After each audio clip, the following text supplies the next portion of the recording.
कहानी की शुरुआत एक लैब को दिखाते हुए होती है जहाँ पर एक रोबोट थी जिसे मदर रोबोट भी कहा जाता है। यहाँ पर हमें बताया जाता है कि पूरी धरती से इंसानों का नामो निशान खत्म हो चुका है और सिर्फ 63,000 एम्ब्रियोज यानी भ्रूण ही इस लैब में बचे हैं। इसलिए लैब में इस मदर रोबोट का मिशन इंसानों की नई पॉपुलेशन को दोबारा से बसाना था, जिसके लिए मदर रोबोट एक एम्ब्रियोज को जेस्टेशन चैम्बर में रख देती है, जिससे एक ह्यूमन बच्चा धीरे धीरे डेवलप होने लगता है। अब इस आर्टिफिशियल गर्भ से 24 घंटे के अंदर बच्चे को बाहर आना था, इसलिए मदर रोबोट 24 घंटे में बेबी के बाहर आने का वेट करने लगती है और जैसे ही 24 घंटे बाद बच्चा पूरी तरह से डेवलप हो जाता है तब उसे बाहर निकाला जाता है। ये एक बेबी गर्ल थी जिसे मदर रोबोट डॉटर नाम देती है। इसके बाद मदर रोबोट उस बच्ची को पालने और उसका ख्याल रखने लगती है। मदर रोबोट इस इंसानी बच्चे को पैदा करके बहुत खुश थी। ऐसे ही समय बीतने के साथ साथ मदर रोबोट के साथ रहते हुए वो बच्ची चलना, हंसना, रोना और इधर उधर भागते हुए खेलना, ये सब चीजें सीख रही थी। मदर रोबोट डॉटर का बहुत ख्याल रखती थी।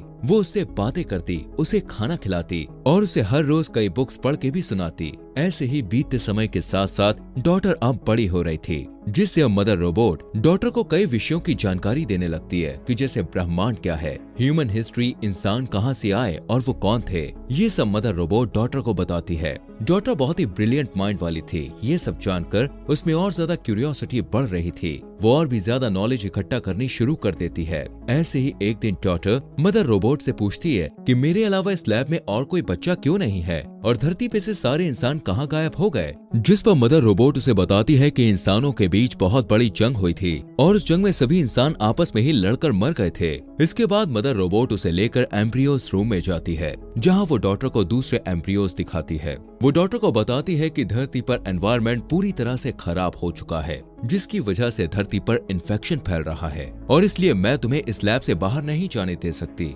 क्योंकि इससे तुम्हारी जान भी जा सकती है। जब डॉटर थोड़ी और बड़ी हो जाती है तो मदर रोबोट उसे बताती है कि मैंने तुम्हें कैसे पैदा किया था। वो उसे उन मशीनों को भी दिखाती है जिनसे उसे पैदा किया गया था। मदर रोबोट डॉटर को कहती है कि तुम्हें इन सारी मशीनों के बारे में जानना होगा और एक अच्छी मदर बनने के लिए प्रैक्टिस करनी होगी, क्योंकि आगे चल के तुम्हें ही आने वाली नई पॉपुलेशन को संभालना है। इसी तरह इन दोनों में ऐसी बातें चलती रहती हैं। मदर डॉटर को कभी भी ऐसा फील नहीं होने देती कि इस लैब से बाहर भी कोई दुनिया है। ऐसे ही कई साल गुजर जाते हैं और अब डॉटर अपने टीनेज में पहुंच चुकी थी। वो 18 साल की हो चुकी थी, लेकिन अब वो इस लैब से बाहर की दुनिया देखना चाहती थी कि बाहर क्या है।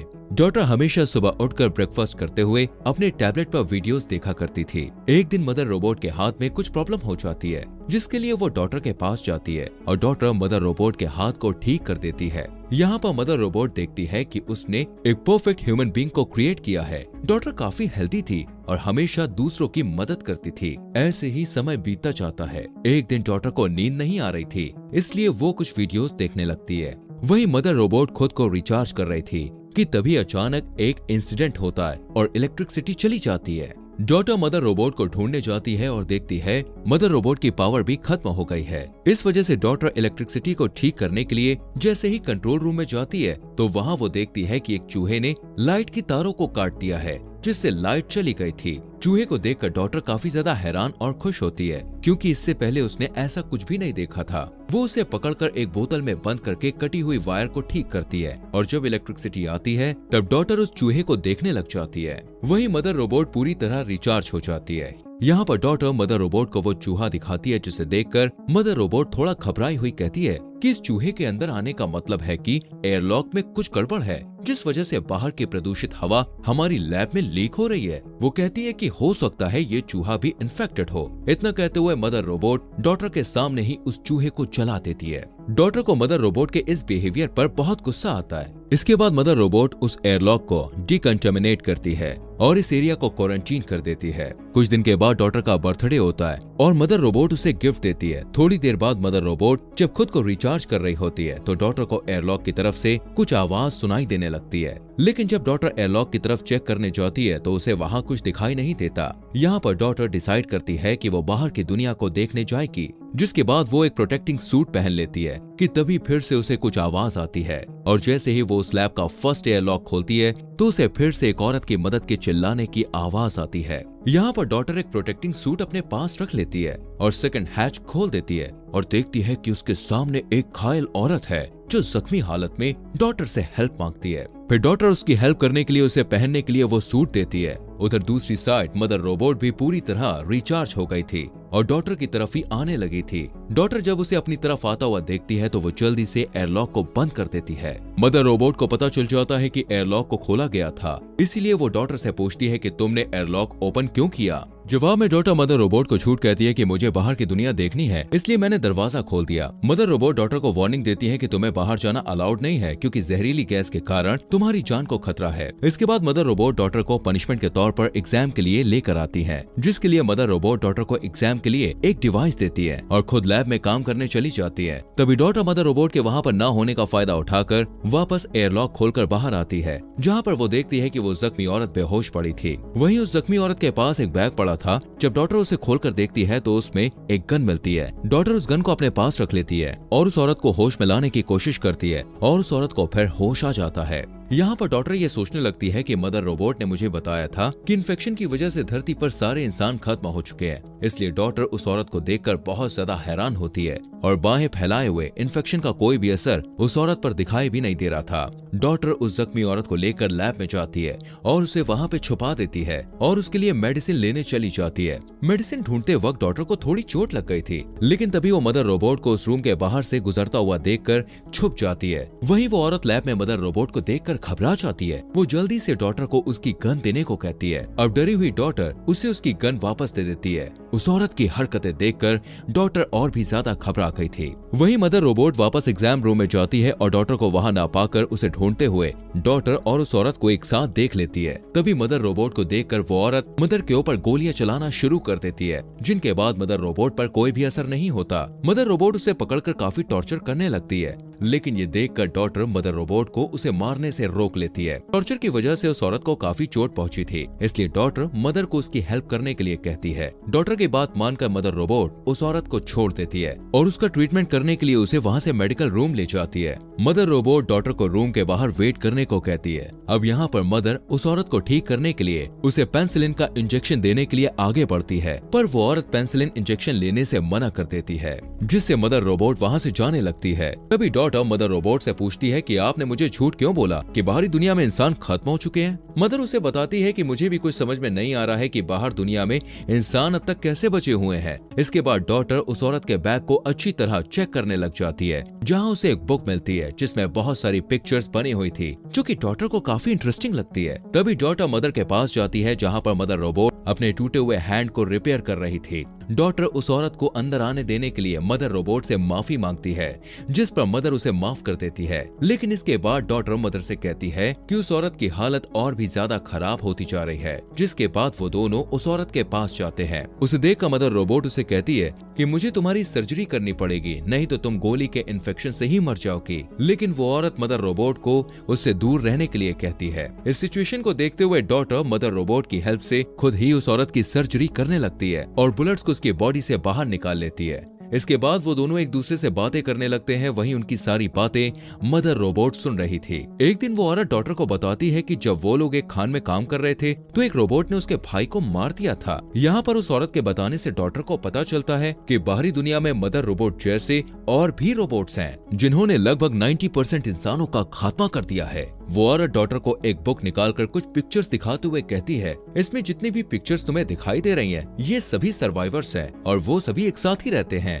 और इन रोबोट से बचते फिर रहे हैं, क्योंकि जैसे ही कोई रोबोट इंसान को देखता है तो उसे तुरंत मार देता है। वो औरत डॉटर को मदर रोबोट के साथ न रहने को कहती है। अब जब इन दोनों की बातचीत चल रही थी तभी इसी बीच मदर रोबोट वहां आ जाती है और डॉटर को एग्जाम के लिए अपने साथ ले जाती है। अब क्योंकि मदर रोबोट ने उस औरत की सारी बातें सुन ली थी, इसलिए वो डॉटर को कहती है कि उस औरत की बातों पर तुम्हें ध्यान नहीं देना चाहिए, क्योंकि वो झूठ बोल रही है। इसके बाद मदर रोबोट डॉटर का साइकोलॉजी, फिजिकल और मेडिकल टेस्ट लेती है, जिसमें डॉटर काफी अच्छा स्कोर करती है। इसके लिए मदर रोबोट उसे रिवॉर्ड देने के लिए एम्ब्रियोज रूम में ले जाती है और उसे कहती है कि इन एम्ब्रियोज में से किसी एक एम्ब्रियो को सिलेक्ट कर लो। अब डॉटर को शुरू से ही अपना एक भाई चाहिए था, इसलिए वो एक मेल एम्ब्रियो को चुनती है। रात में जब मदर रोबोट रिचार्ज हो रही थी तब डॉटर मदर रोबोट के ब्रो के नाम की हेल्प से उस कैबिनेट को ओपन करती है जहाँ बुलेट्स रखी हुई थी। यहाँ पर डॉटर को पता चलता है कि मदर रोबोट उससे झूठ बोल रही है, क्योंकि मदर रोबोट ने डॉटर से पहले 3 और एम्ब्रियोज से जो बच्चे पैदा किए थे वो बच्चे भी पूरी तरह से डेवलप हो चुके थे। और जैसे ही वो बच्चे बड़े हुए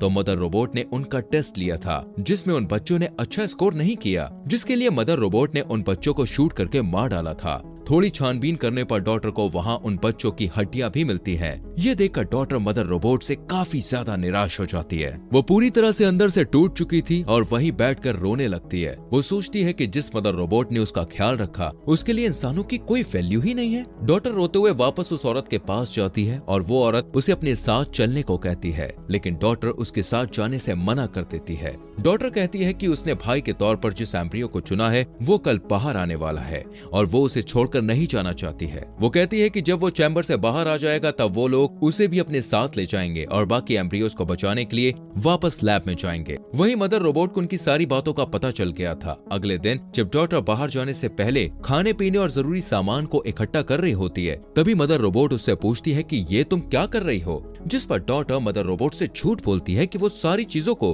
अपने भाई के साथ टाइम स्पेंड करने के लिए इकट्ठा कर रही है। लेकिन मदर रोबोट डॉटर को किचन में ले जाती है और उसे अगले खाने के फॉर्मूला को मिक्स करना सिखाने लगती है कि तभी वो डॉटर से कहती है कि तुम एक अच्छी बहन बन सकती हो। जिसके बाद वो किचन से बाहर आकर डॉटर को किचन में ही लॉक करके उस औरत के पास जाकर उसे कहती है कि मुझे तुम्हारी और डॉटर की सारी प्लानिंग के बारे में कल ही पता चल गया था। इतना कहते हुए वो उस औरत को काफी ज्यादा टॉर्चर करने लगती है। वहीं इसी दौरान डॉटर लिक्विड नाइट्रोजन की मदद से उस रूम के ग्लास को तोड़कर बाहर निकल जाती है। दूसरी तरफ वो औरत मौका देकर अपने वेपन से मदर रोबोट पर अटैक करती है, पर मदर रोबोट को उससे कुछ भी नहीं होता और वो उसे मारने ही वाली थी कि तभी डॉटर फायर अलार्म को एक्टिवेट कर देती है, जिससे मदर रोबोट डिस्ट्रैक्ट हो गई थी और वो उस औरत को छोड़कर फायर का पता लगाने के लिए चली जाती है। वहीं वो औरत और डॉटर एक साथ मेन डोर की तरफ भागने लगती है, लेकिन तभी वहाँ मदर रोबोट आ जाती है, जिससे वो औरत मदर रोबोट को कहती है कि मेन डोर खोल दो वरना मैं डॉटर को मार दूंगी। यहाँ पर मदर रोबोट डॉटर को बचाने के लिए डोर ओपन कर देती है।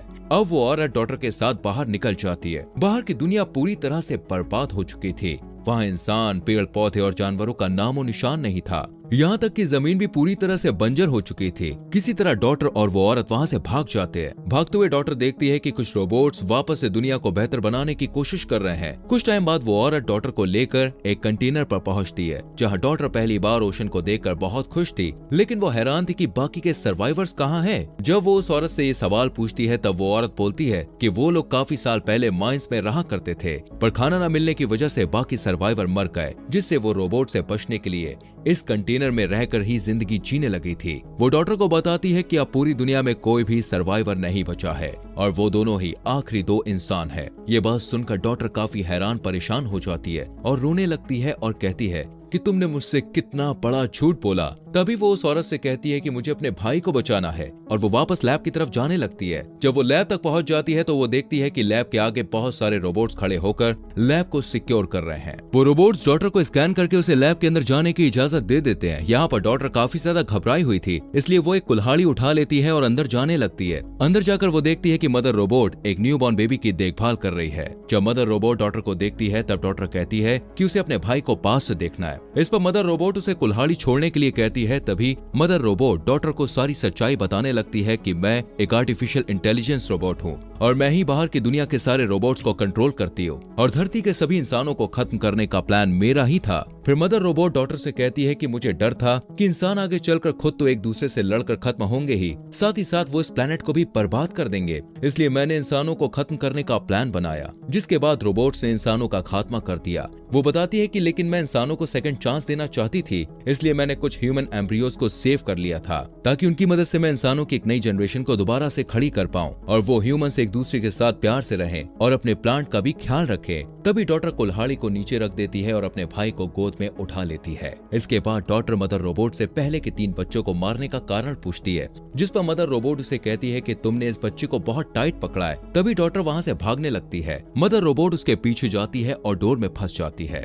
इस बीच डॉटर को एक गन मिलती है। वहीं मदर रोबोट खुद को वहाँ से छुड़ा लेती है। जब मदर रोबोट डॉटर के पास पहुँचती है तो डॉटर उसकी तरफ गन पॉइंट कर देती है। मदर रोबोट उसे 2 ऑप्शन देती है कि या तो तुम मेरे साथ रहकर अपने भाई का ध्यान रखो या फिर मुझे मार दो। मदर रोबोट उसे बताती है कि असल में मुझे एक ऐसे लीडर की तलाश थी जिसका दिमाग एकदम सुपर कंप्यूटर जैसा हो, और इसीलिए मैंने तुमसे पहले जो 3 बच्चे पैदा करके बड़े किए थे उनमें तुम्हारी जैसी क्वालिटीज नहीं थी, जिस वजह से मैंने उन्हें मार डाला था। वो डॉटर को बताती है कि अब मुझे तुम मिल गई हो और तुम्हारा दिमाग लाजवाब है, इसलिए अगर आने वाली जनरेशन परफेक्ट नहीं भी होती तो तुम उन्हें लीड करके परफेक्ट बना सकती हो। मदर रोबोट उसे बताती है कि तुम अपनी जान की परवाह किए बिना अपने भाई को बचाने के लिए लैब में वापस आए, जो कि मेरा एक आखिरी एग्जाम था, क्योंकि मैं देखना चाहती थी कि तुम अपने भाई को बचाने के लिए वापस आती हो या नहीं। वो कहती है कि मेरा मिशन यहाँ पर पूरा हो चुका है और अब तुम सबकी लीडर हो। मदर रोबोट डॉटर से कहती है कि अब तुम चाहें तो मुझे मार सकती हो, जिसके बाद डॉटर उसे शूट कर देती है। अब डॉटर ही उन सारे बचे हुए एम्ब्रियोज के लिए मदर थी और उसे ही सारे एम्ब्रियोज को डेवलप करने के बाद उन सारे ह्यूमंस को लीड करना था। वहीं एक रोबोट उस औरत के पास पहुंचकर उसे कहता है कि अब उसका पर्पस पूरा हो चुका है, जिसके बाद वो उस औरत को मार देता है। इससे हमें ये पता चलता है दोस्तों कि वो औरत इसलिए जिंदा थी क्योंकि मदर रोबोट ने उसे इस टास्क के लिए चुना था। दोस्तों, हमारे फॉक्स एक्सप्लेनर हिंदी चैनल को सब्सक्राइब करना मत भूलिए।